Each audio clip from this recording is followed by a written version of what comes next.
Muy bien, hermanos. Gálatas capítulo 2, versículo 14. Este texto ya fue predicado, pero vamos a leerlo a manera de puente, de traer en recuerdo lo que se predicó en la última exposición de la carta a los Gálatas. Dice, está hablando el apóstol Pablo, refiriéndose a Pedro, a Bernabé y a otros judíos que, habiendo entendido el evangelio y siendo salvos, estando compartiendo con creyentes gentiles, o sea, no judíos, al llegar ciertos judíos judaizantes, entonces se apartaron temerosamente, siendo entonces tropiezo a lo que es el verdadero evangelio. Eso fue lo que expusimos en la predicación anterior. Y dice el versículo 14, pero cuando vi que no andaban rectamente conforme a la verdad del evangelio, dije a Pedro, está hablando el apóstol Pablo, dije a Pedro delante de todos, si tú, siendo judío, vives como los gentiles y no como judío, ¿por qué obligas a los gentiles a judaizar? Obviamente con la actitud de Pedro, de en un primer momento estar con ellos a libre conciencia, compartiendo y no sintiéndose como los rudimentos de la ley y de los ancianos del pueblo decían que si estaban compartiendo con los gentiles, ellos iban a ser también inmundos en el sentido ceremonial y en el sentido de pureza, sabiendo a libre conciencia que eran sus hermanos en Cristo y habían sido redimidos, al ver que bajaban unos judíos que enfatizaban en que a la salvación por gracia mediante la fe en Cristo Jesús había que añadirle la observancia de las obras de la ley, circuncidarse, pues temerosamente se empezaron a apartar de ellos, casi que dándoles la razón, y eso fue un tropiezo para los creyentes gentiles. Todo esto fue expuesto en la predicación pasada, pero este versículo nos recuerda, nos trae a memoria esa exposición. Ahora, teniendo eso presente, hay algo que quiero que meditemos, una escena trágica de la que nosotros frecuentemente somos testigos y de la que tiempo atrás nosotros fuimos protagonistas. Y es la arrogancia del hombre natural, o sea, el hombre sin Dios que no ha depositado su fe en Cristo Jesús, una arrogancia que ignora voluntariamente la condición en la que se encuentra, que es una condición de miseria y necesidad. Y con violencia da la espalda a la única fuente que le puede saciar, que es su Creador. Esa es una escena terrible de la cual nosotros fuimos protagonistas tiempo atrás. Estando en una condición de miseria y necesidad, la ignoramos voluntariamente y además con violencia le dimos la espalda al único que era la fuente para que fuésemos saciados, antes de que el Señor derramara su gracia en nosotros. Ahora, hay otra escena, no sé si igual de trágica, pero sí muy triste y de la que frecuentemente aún ahora como creyentes somos protagonistas, y es la arrogancia del que, sacado de su miseria, olvida que aún es un necesitado y se aleja de la fuente viva, confiando inútilmente en sus propios recursos. Ambas son escenas tristes en el que la criatura niega, en el caso del hombre natural, o pierde de vista, en el caso de los creyentes, su condición continua de necesidad y dependencia de su Creador. Unos con violencia negándolo y otros, como a veces nosotros somos protagonistas, olvidando que aún continuamos en ese estado de necesidad y buscando o confiando inútilmente en nuestros propios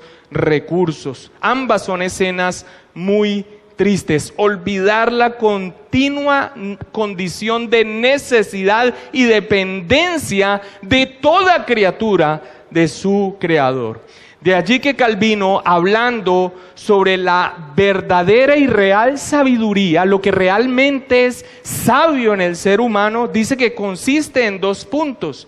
En estos 2 puntos, conoce a Dios y conócete a ti mismo.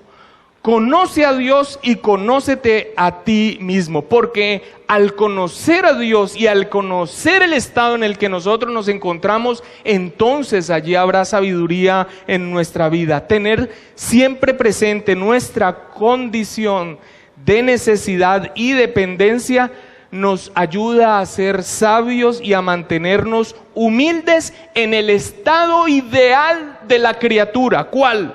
En completa dependencia de Dios y con nuestra vista levantada a Dios. Pero si tú no ves, no aceptas, niegas u olvidas la condición miserable en la que nosotros nos encontramos, si nos apartamos de Dios, jamás podremos vivir una vida en sabiduría y que agrade a Dios.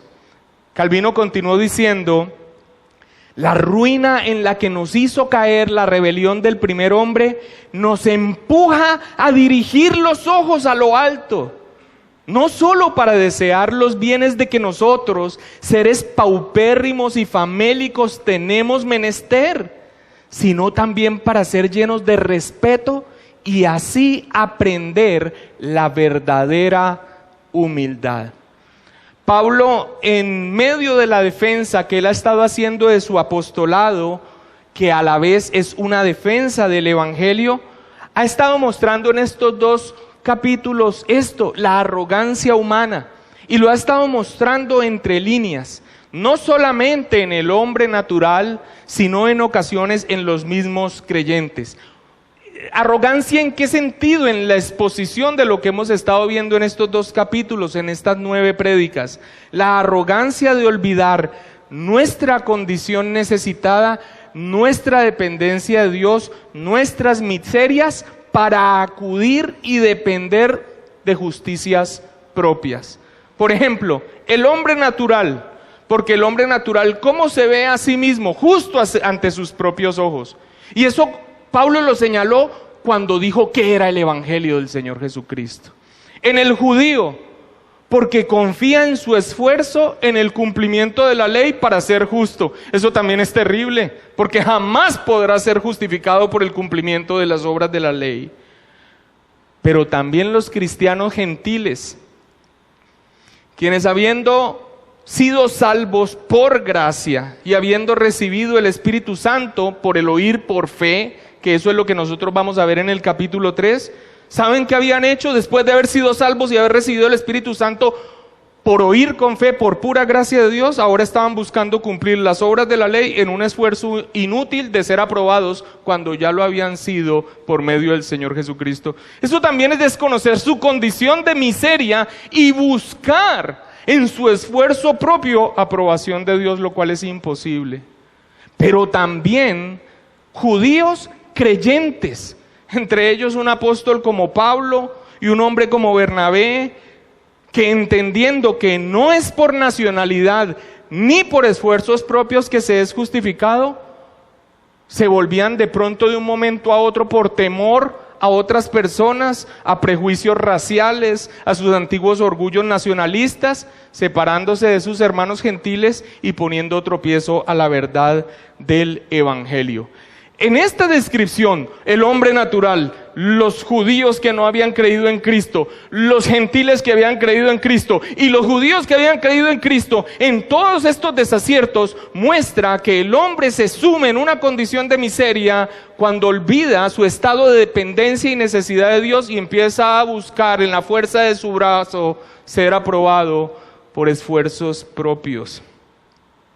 A partir de aquí, en el momento en que vamos de la exposición de la carta y hasta el final de la carta de Pablo, Pablo va a exponer algo, hermanos, que espero que nos sirva a todos de no caer en esa escena trágica una vez más.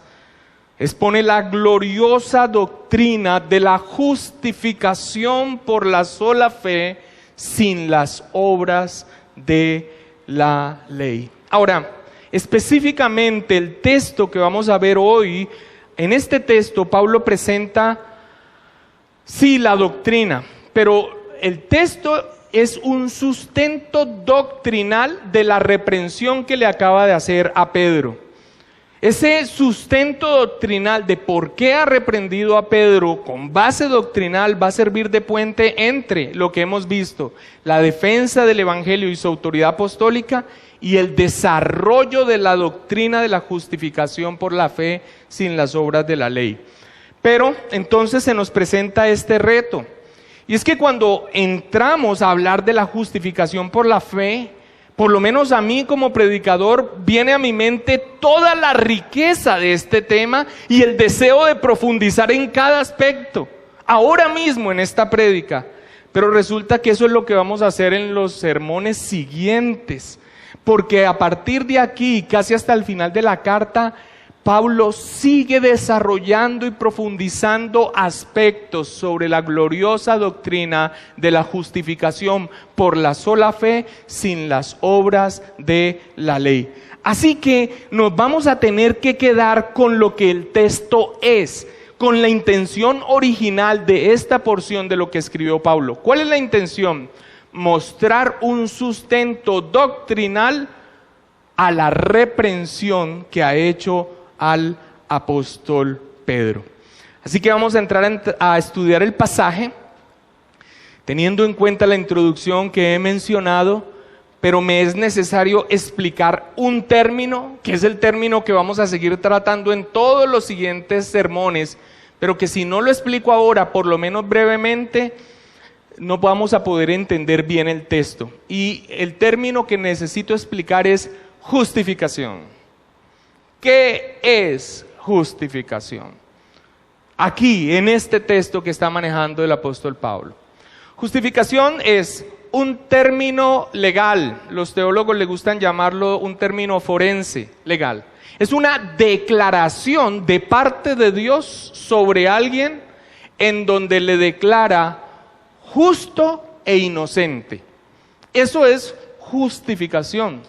Ser justificado por Dios es que Dios hace una declaración legal, de ti Jonathan, de ti Anthony, donde da una declaración legal en donde te declara justo e inocente.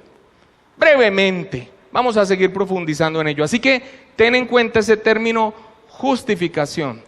Ahora te vas a dar cuenta que algunos tropezaban tratando de ser justificados de la manera en que jamás podrían de ser justificados. Jamás podrían ser aprobados de la manera que aquí se va a mencionar. ¿Claro lo que es justificación? Declaración legal con respecto de una persona en donde Dios le declara legalmente justo e inocente. Muy bien, teniendo esto presente, vamos entonces al texto. Gálatas 2, versículo 15 y 16. Dice, nosotros, judíos de nacimiento, y tenga presente que acaba de reprender a Pedro, ¿no?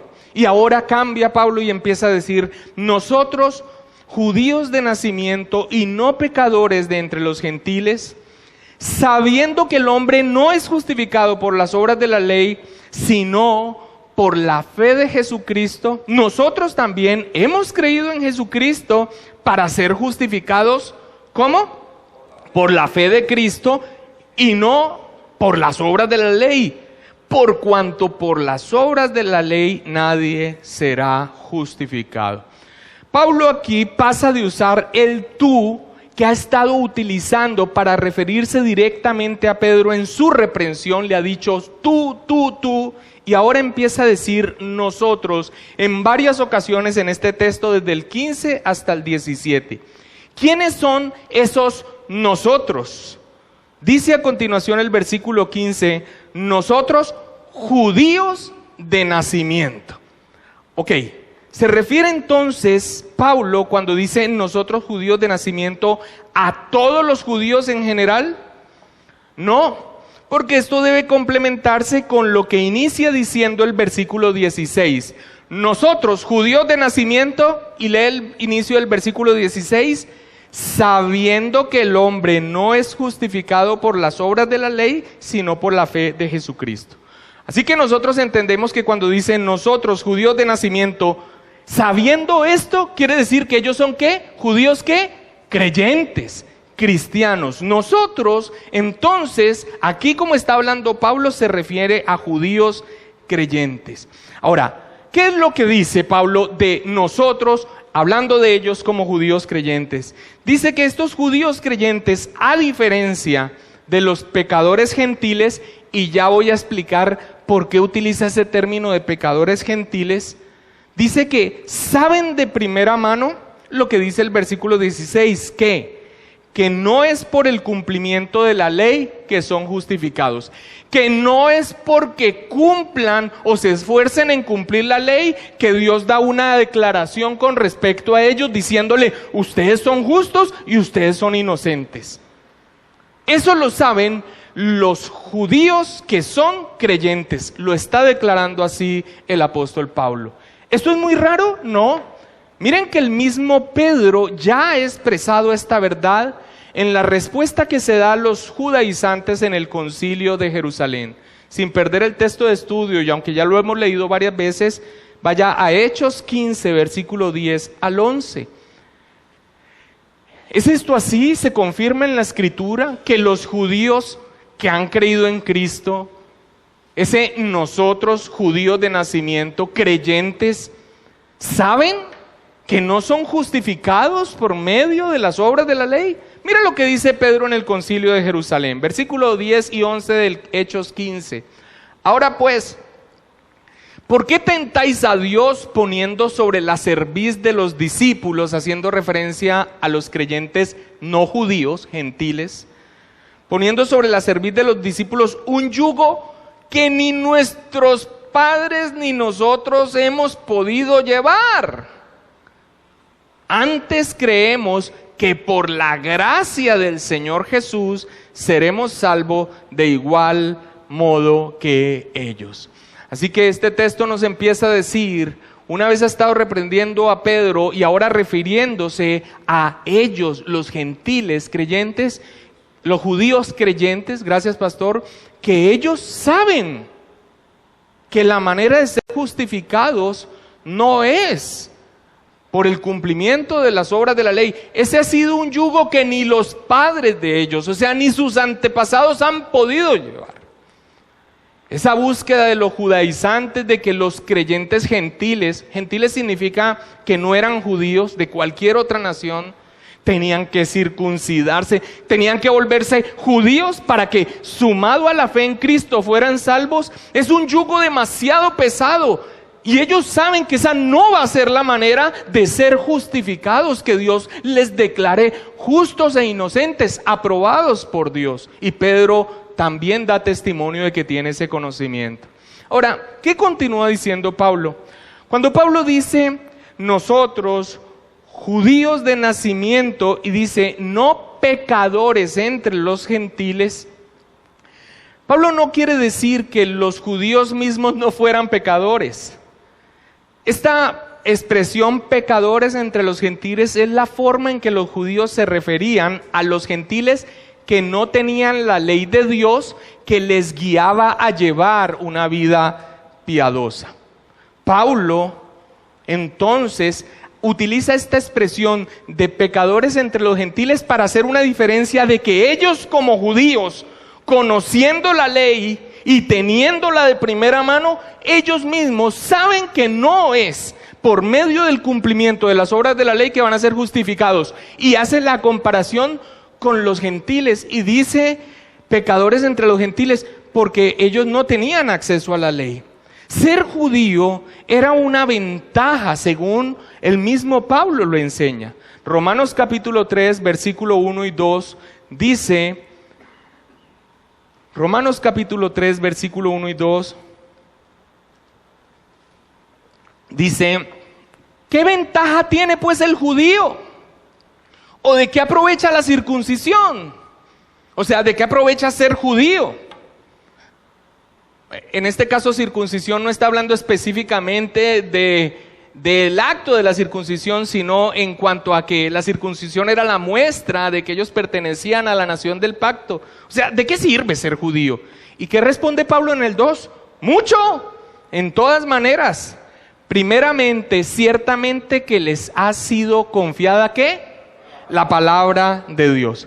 Ser judío era una ventaja, pero también era una responsabilidad, pues ellos conocían las Escrituras. ¿Qué es entonces lo que está diciendo Pablo aquí? En resumen, Pablo aquí señala que ellos, como judíos creyentes, saben de primera mano, porque son conocedores de la ley, porque a ellos les ha sido confiada la palabra de Dios, que no es por el cumplimiento de la ley que van a ser justificados por Dios. Entonces, si de primera mano saben esto, ¿qué sentido tiene imponérselo a los gentiles? Este es el sustento doctrinal que Pablo está presentando ante la reprensión que le ha hecho Pedro en su inconsistencia. Ahora, viene esta pregunta. ¿Ellos sabían, al ser judíos, por las Escrituras, con esa ventaja de ser guardianes de las Escrituras, que no hay manera de tener un veredicto favorable de parte de Dios, una aprobación por justicias propias? ¿Es real esto que Pablo está diciendo? Ellos, judíos de nacimiento y no pecadores de entre los gentiles, sabiendo que nadie va a ser justificado por la obra de la ley, sino por la fe en Jesucristo, ellos como judíos, que ya son creyentes, pero como judíos, tenían en las Escrituras evidencia de que no hay manera de que Dios les declare inocentes y justos por esfuerzos propios observando la ley. Mis hermanos, yo les voy a leer para que no extendamos en la búsqueda, pero si usted quiere puede anotar. Sí, claramente la Escritura lo decía. Job 9:2, dice Job: ciertamente yo sé que es así. ¿Cómo se justificará el hombre con Dios? Job 25:4 dice: ¿cómo pues se justificará el hombre para con Dios? ¿Y cómo será limpio el que nace de mujer? Preguntas retóricas que ya tienen una respuesta. Salmo 143:2 dice: no entres en juicio con tu siervo, porque no se justificará delante de ti ningún ser humano. Salmo 133 dice: Jehová, si mirares a los pecados, ¿quién, oh Señor, podrá mantenerse?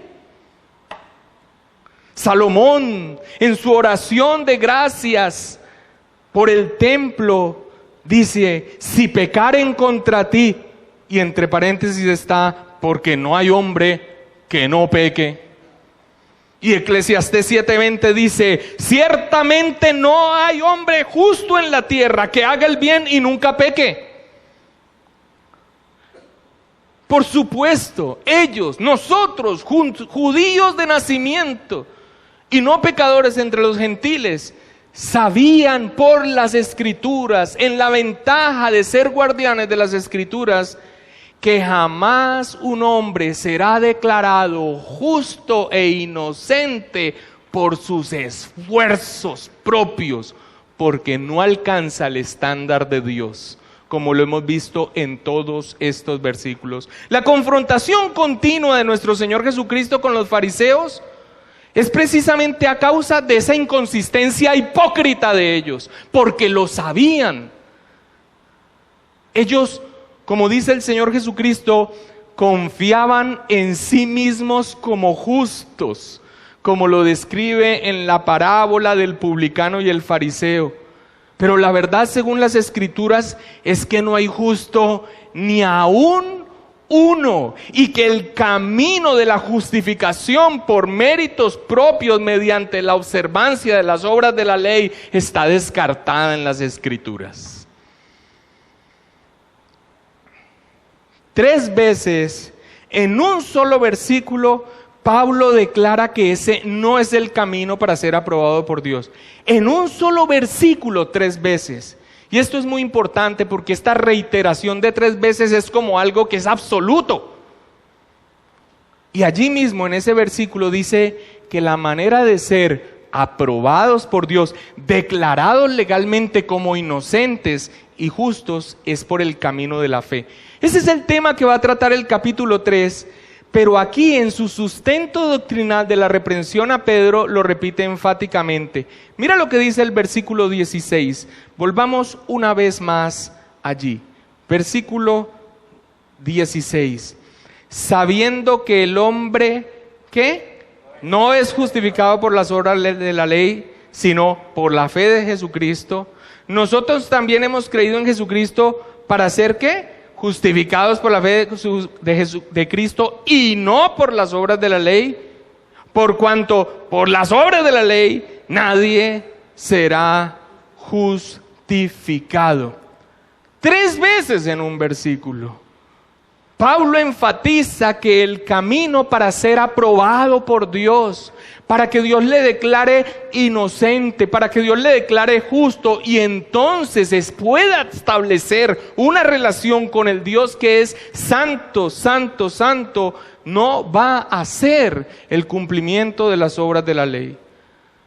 Primero da una declaración general, amplia, sabiendo que el hombre no es justificado por las obras de la ley, sino por la fe de Jesucristo.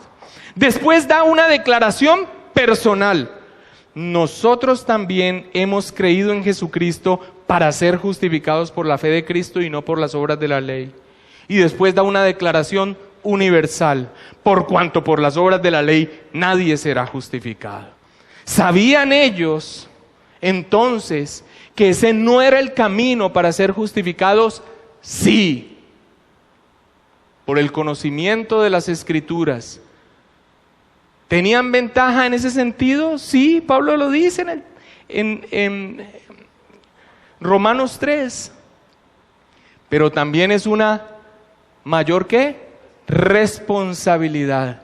De allí el choque tan fuerte del Señor Jesucristo ante la inconsistencia de los fariseos, que sabiéndose conocedores de la palabra del Señor, se veían como justos a sí mismos. Ahora surge otra pregunta. ¿Sabían ellos como judíos y ahora más como creyentes que la palabra de Dios afirmaba no solo que el camino no son las obras de la ley, sino que el camino para ser aprobados por Dios es mediante la fe? La respuesta es sí, lo sabían. Y ese es el argumento que va a mostrar todo el capítulo 3. Va a utilizar a Abraham. Y solamente les voy a mencionar algo que da en ese capítulo 3. Dice, Abraham creyó y le fue contado por justicia. ¿Por qué Dios declaró a Abraham como justo? Porque creyó. Y sin embargo, estos hombres judíos, especialmente los fariseos, se ufanaban de decir, hijos de Abraham somos. Pero Abraham, su padre, el padre de la fe, fue justificado porque creyó. Y ellos querían tomar un camino infructuoso e imposible en contra de sus mismas escrituras, de las cuales eran guardianes. ¿Cuáles?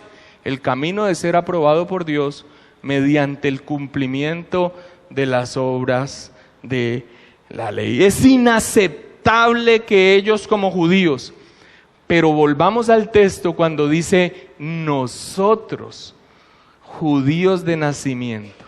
Es inaceptable que ellos como judíos creyentes cayeran en esas inconsistencias, poniendo tropiezo a los creyentes gentiles. Ahora, esto es lo que está diciendo allí el apóstol Pablo. Pero antes de continuar, yo quiero dejar esta pregunta para que nos la respondamos en privado. Porque hemos visto lo que Pablo señala, pero ¿y qué con nosotros?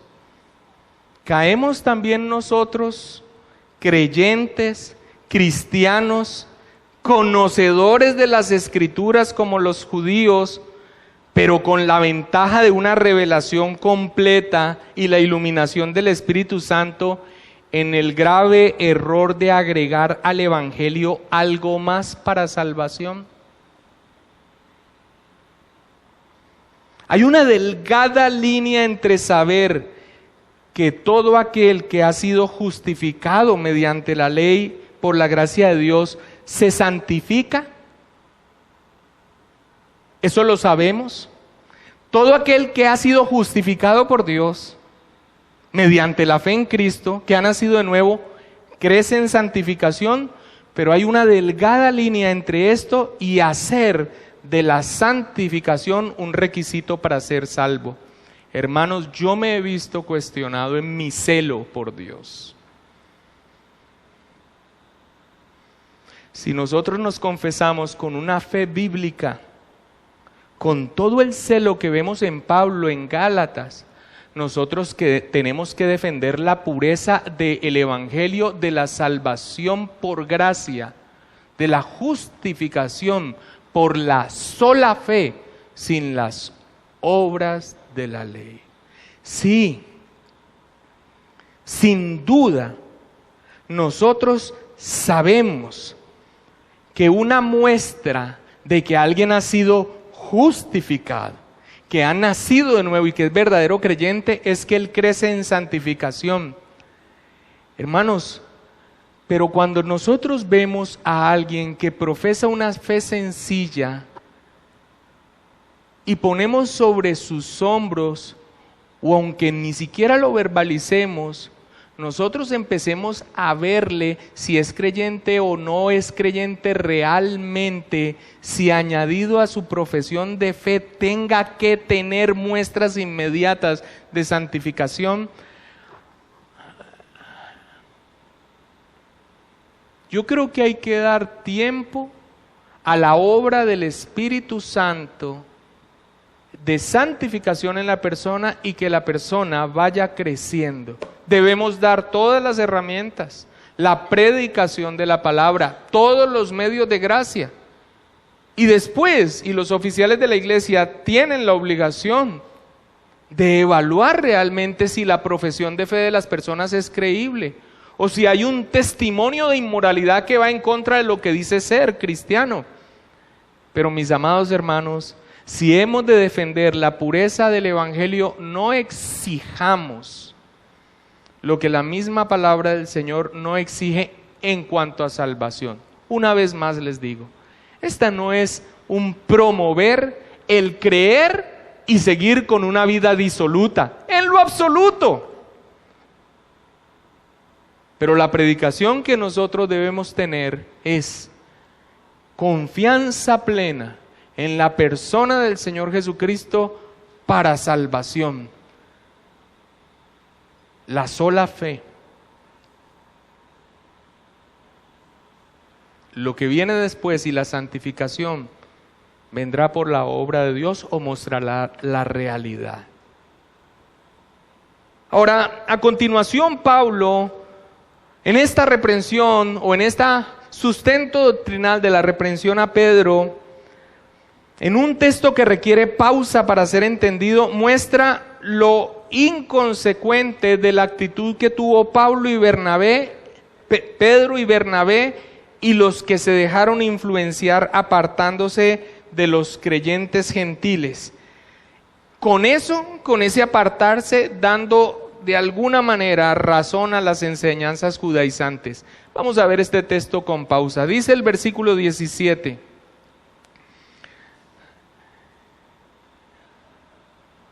Recuerden lo que ha dicho, ¿no? Nosotros, judíos de nacimiento y no pecadores de entre los gentiles, sabiendo que nadie va a ser justificado por las obras de la ley, sino mediante la fe en el Señor Jesucristo. Pero mira lo que sigue diciendo el 17. Y si buscando ser justificados en Cristo, también nosotros somos hallados pecadores, ¿es por eso Cristo ministro de pecado? En ninguna manera. Porque si las cosas que destruí, las mismas vuelvo a edificar, transgresor me hago. Este es un texto que todos los comentaristas dicen de difícil interpretación.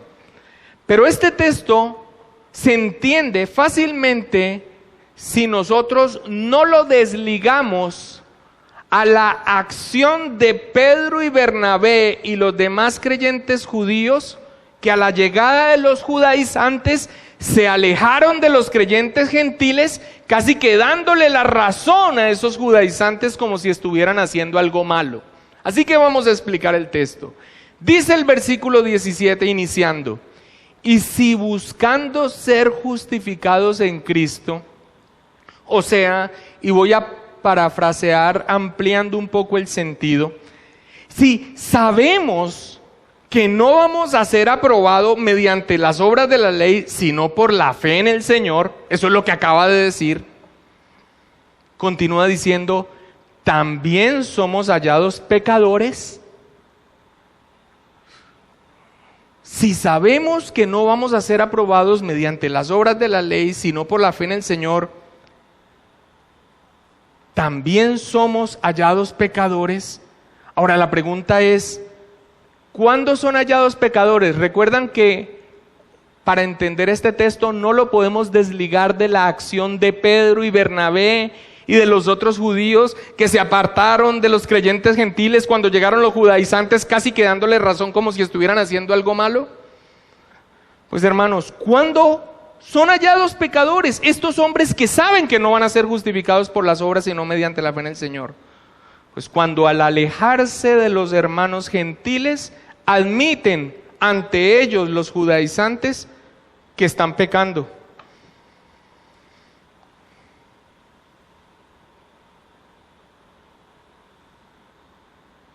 ¿Por qué se fueron?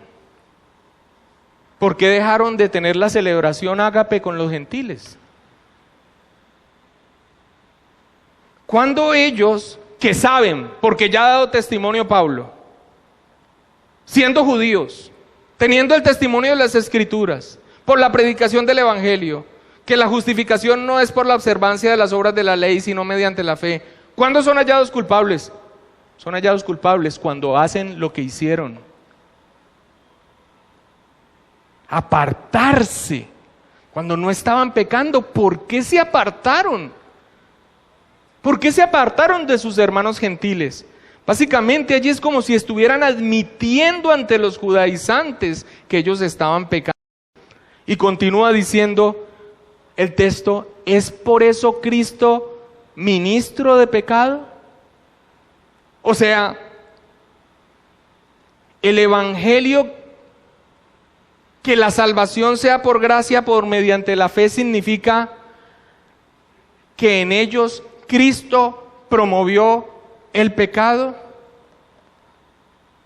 O sea, saber que son salvos por gracia les impulsó a pecar yendo a comer con los impuros gentiles, y cuando llegaron los judíos entendieron que estaban pecando y se alejaron. Esa es la construcción que está haciendo allí el apóstol Pablo.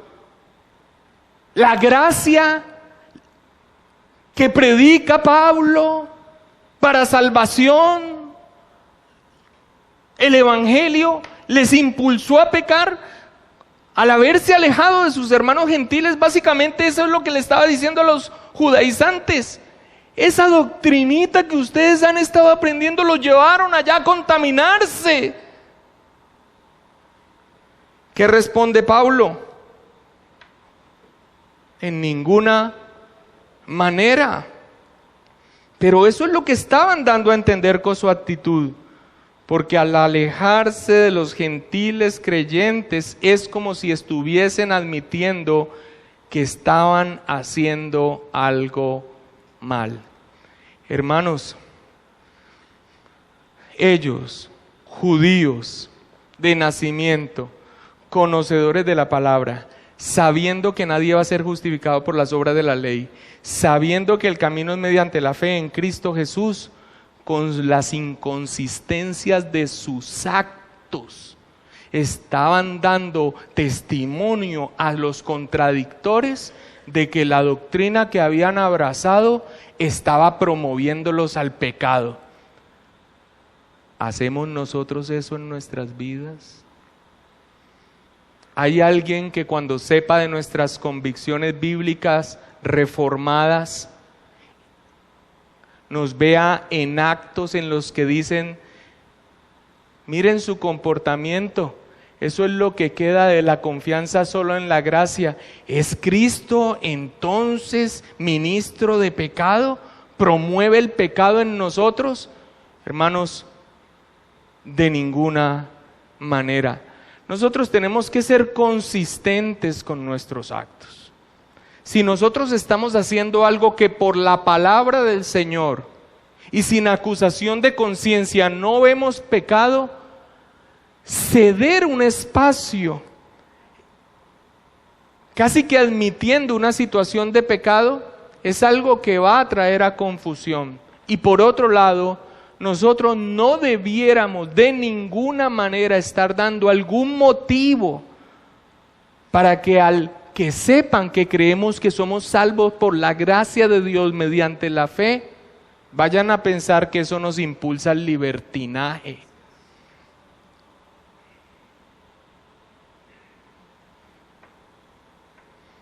De allí que Pablo diga a continuación en el versículo 18, porque si las cosas que destruí, las mismas vuelvo a edificar, transgresor me hago.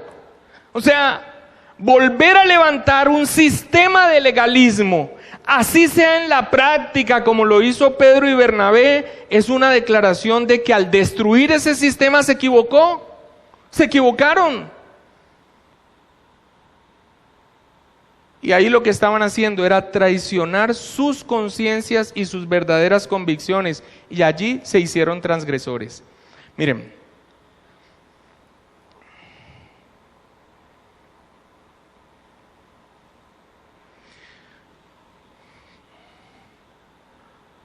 cuando nosotros traicionamos nuestras conciencias sujetas a la palabra del Señor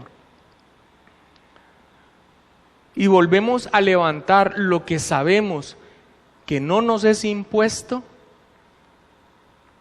así lo que nosotros estemos haciendo no está en la palabra directamente señalado como pecado, hace que sea una transgresión para nosotros. ¿Por qué? Porque estamos yendo en contra de las convicciones que nosotros hemos declarado, en el caso de Pedro y Bernabé, por puro miedo al que dirán, por puro volverse a sus nacionalismos raciales. Demuestro que soy un transgresor porque lo que sé y es mi convicción lo contradigo con mis actos, por más religiosos y celosos que parezcan. Hendrickson dice al respecto, y yo entiendo que este es un texto difícil, pero espero que el Señor nos permita comprenderlo, su presencia, el Espíritu Santo en nosotros. Hendrickson sobre esto dice, pruebo o demuestro que soy un transgresor porque sé perfectamente que lo que estoy haciendo al reconstruir la doctrina de la salvación por las obras de la ley choca con las convicciones más profundas que tengo. Ejemplo, todo aquel que trata de cumplir algo que de pronto alguien le dice en la iglesia o aún se le dice en una predicación y lo trata de cumplir sin que sea una convicción, eso se le va a convertir en un acto externo de religiosidad. Y el acto externo de religiosidad te va a llevar a pensar que estás cumpliendo. Y finalmente vamos a terminar en el mismo camino de toda la tragedia que hemos descrito, acudiendo a méritos propios para ser justificados. Yo guardo el día del Señor. Y a medida que profundizo en las palabras, busco guardarlo más. Pero si alguien procura guardarlo sin que sea una convicción de vida, sin que lo haga a plena conciencia como algo interno, eso que está haciendo, ¿sabe qué se le va a convertir en su corazón? Estoy cumpliendo. Lo estoy haciendo bien. El tema de la fe no es tan simple como creencias y cosas que se observan. Esto tiene que ver con convicciones. ¿Estoy pecando entonces al guardar el día del Señor? No. Pero cuando lo haces de manera externa, finalmente estás recorriendo el camino de una aprobación por fuerza, por esfuerzo y por méritos delante de Dios. Entonces no lo guardo. Profundiza en la palabra para que tengas el sustento para hacerlo. No sé si me estoy dando a entender. MacArthur dice: si cualquiera, incluido el mismo Pablo, trata de volver a edificar un sistema de legalismo tras haberlo destruido del todo mediante la creencia en y la predicación del Evangelio, de la gracia poderosa de Dios y la desesperanza de la raza humana en su pecaminosidad, él se hace transgresor a sí mismo y no a Cristo. Cualquiera entonces que levanta en su mente una práctica que su fe hizo que dejara a un lado, pero que se sintió obligado a hacerla por religiosidad, transgresor se hace. Hermanos, yo le tengo igual temor tanto a la deformación de la gracia de Dios como excusa para el libertinaje, como al celo no conforme a ciencia que peligrosamente se inclina a justicias propias. A ambas cosas le tengo miedo. Y en las iglesias donde se estudia la palabra del Señor, inicialmente hay este gran peligro. ¿Conoces la gracia de Dios? Motivo de libertinaje, terrible. ¿Conoces la palabra del Señor? Te vuelves celoso en lo que ni siquiera exige la palabra del Señor y te empiezas a inclinar a justicias propias. Ahora, Pablo pasa aquí de la reprensión que le estaba haciendo a Pedro en tú, le ha dicho tú, y después ha pasado a nosotros en el caso de creyentes judíos que saben de primera mano por las Escrituras y el Evangelio que el hombre no es justificado por las obras de la ley, al yo. Y empieza a utilizar el pronombre yo como una viva expresión de lo que debe ser verdaderamente las convicciones de todo creyente. La primera parte de esa expresión dice en el versículo 19, porque yo, por la ley, soy muerto para la ley, a fin de vivir para Dios. ¿Por qué nadie va a ser justificado? ¿Por qué nadie va a ser declarado por Dios como justo e inocente mediante la observancia de las obras de la ley? Pablo sabe que según la ley, él es infractor, culpable, digno de muerte. Acompáñame a Romanos 7, 10 al 11.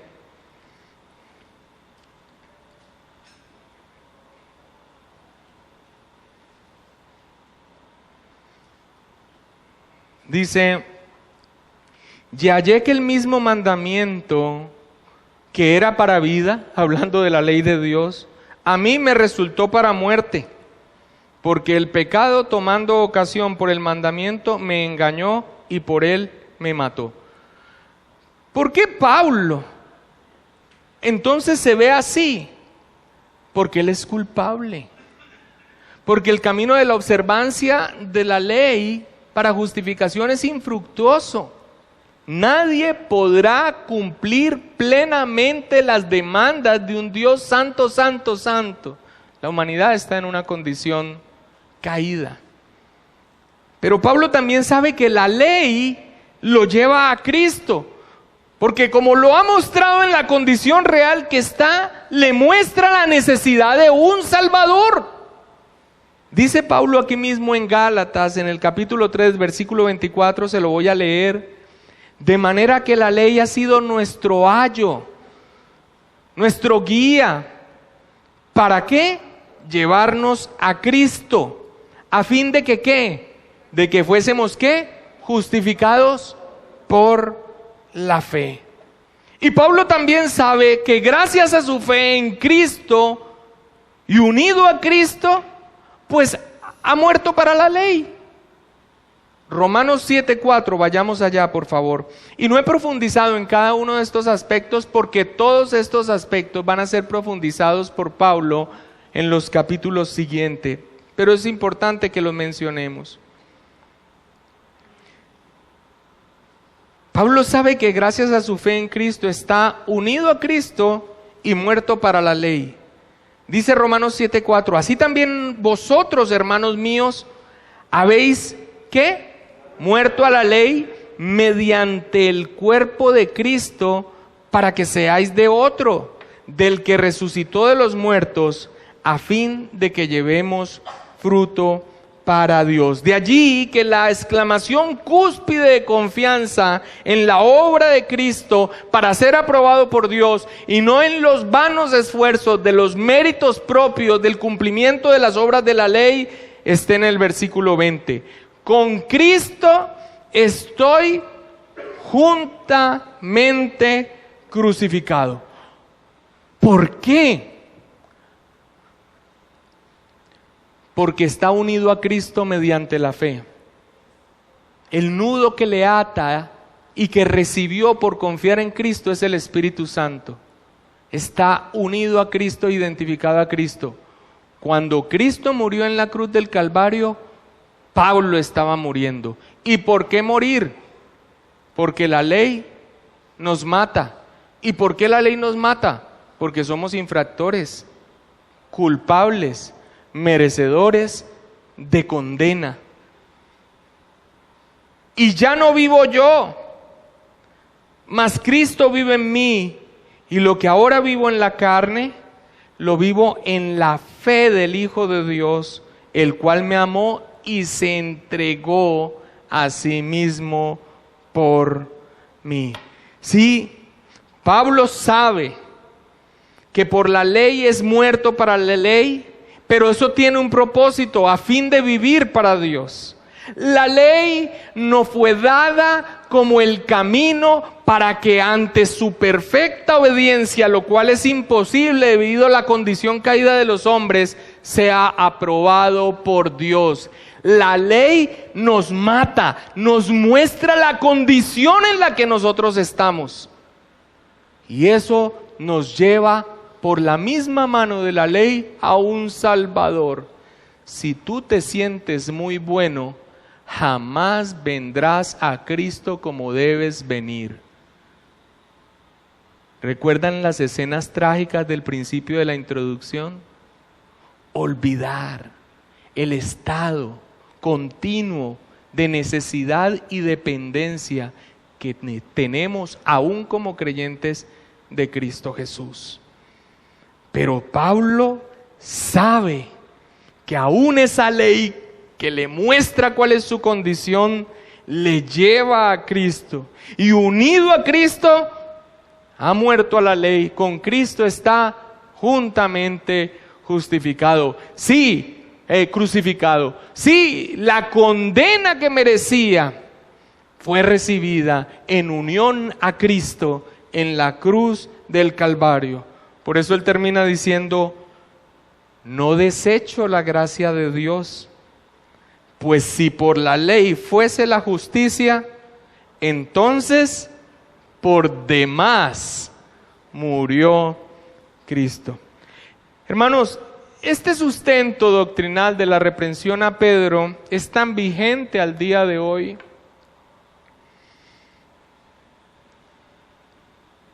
Cuando nosotros escuchamos lo que las personas entienden por evangelio en las iglesias contemporáneas, su concepción de que se ganan la salvación por obediencia y que la pierden por desobediencia, es inaceptable, inclusive como un pequeño error o énfasis doctrinal dentro del cristianismo. Eso ya fue condenado hace tiempo atrás como herejía. Nuestro espíritu pluralista y de tolerancia ha hecho que lo que la iglesia un día señaló como herejía, nosotros hoy lo veamos como énfasis teológico.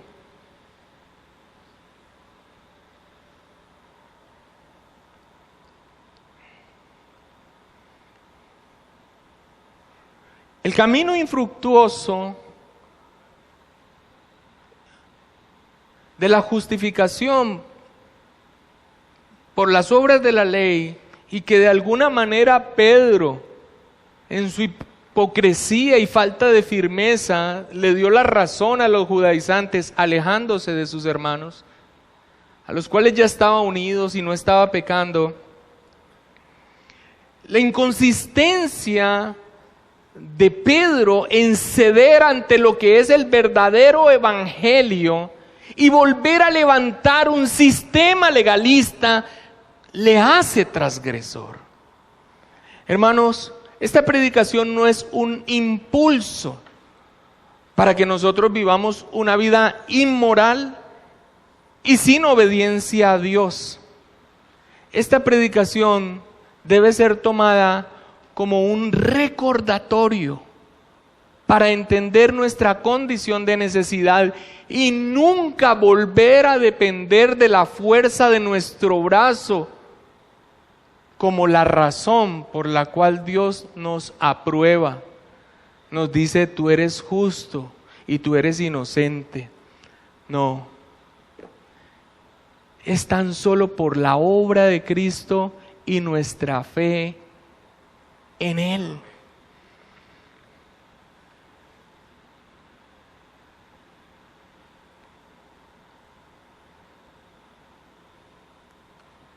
Nosotros, hermanos, deberíamos apreciar que somos guardianes también de la palabra del Señor y lo que ella dice, pero de la mayor responsabilidad que nosotros tenemos para que, teniendo convicciones firmes, no la contradigamos con nuestros actos. ¿Obedeces a Dios? Bendito sea Dios, a Dios sea la gloria. ¿Te esfuerzas en santidad? Maravilloso, ese es el camino del creyente. ¿Eres recto? ¿Estás mortificando el pecado? ¿Estás comprometido con las cosas de Dios? La gloria sea a Dios, pero no por ello vas a ser aprobado para salvación. Has sido aprobado mediante la sola fe. Es por la gracia de Dios y por la obra del Señor Jesucristo. ¿Qué hará eso en nosotros?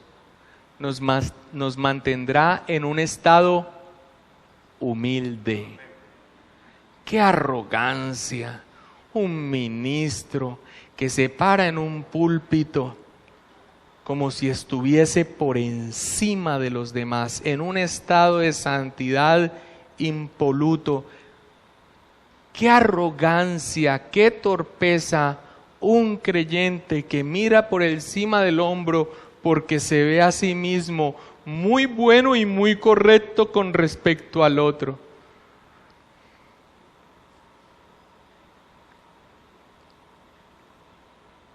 La defensa del Evangelio y su pureza es un baluarte que nosotros tenemos que seguir defendiendo. Hermanos, una breboca tan solo. No es el propósito de Pablo aquí profundizar en la justificación por la fe, lo va a hacer a partir del capítulo 3, pero nos sirve de puente entre su defensa de su apostolado, que es una defensa del Evangelio, esa reprensión que hace, y la gloriosa doctrina de la justificación por la fe en la cual nos vamos a sumergir.